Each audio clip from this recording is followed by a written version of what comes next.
All right, join me on the homework page. P185 is this first one, P185. All right, the first one was done for you. It says identify and draw a net. Here's the identification. It's a rectangular prism, and then they drew the net. So there's two parts to these. Okay, first we have our next figure looks like all squares. So we could call it either a rectangular prism or we could call it a cube. Either answer is acceptable. And then for our net, it's actually going to be very similar to this net. Any box, any kind of box is going to have similar looking nets. The only difference is, see how this has different shaped rectangles? Since it's a cube, all the rectangles are going to be congruent size. They're all going to be the same size. So you can see this would all fold up, and then we need a top for it. So then that would be the top. All right, so our figure here has a base that is a square. So it's a square pyramid. All the lateral faces are triangles, so we know it's a pyramid. And the base is a square. That's how it gets its name, square pyramid. So we draw that base, that square base, and then each one of these edges is going to have a triangle coming off of it to form the net. And so you can kind of imagine those being folded up to one point and that forming the pyramid. Okay.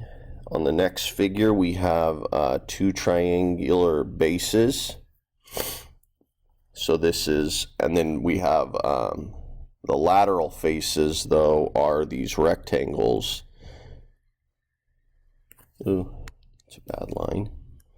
Are these rectangles. So we have a triangular prism, not a pyramid, triangular prism.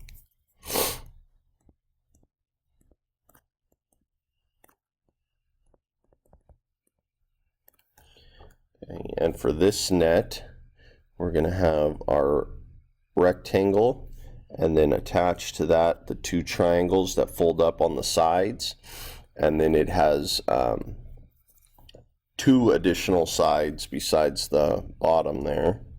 1, 2. And you can imagine this folding up to a line here, and then this folding over, these two lines meeting to fold it completely over. Okay, number 5, Hobby's candies are sold in triangular pyramid shaped boxes. How many triangles are needed to make one box? Well, if it's a triangular pyramid, it's going to have a triangle at the bottom and then triangles all coming up. So it's going to have one triangle at the bottom, and then attached, I'm drawing the net now, attached to each edge of the bottom would be triangles. So we have 1, 2, 3, 4 triangles. Okay, number 6, Nina used plastic rectangles to make 6 rectangular prisms. How many rectangles did she use? Well, we can look up here at our rectangular prism on number 1.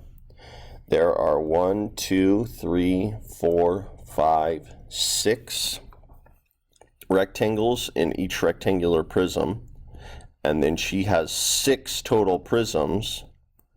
So we take the total number of prisms, the total number of sides per prism, multiply that, and we have 36 rectangles.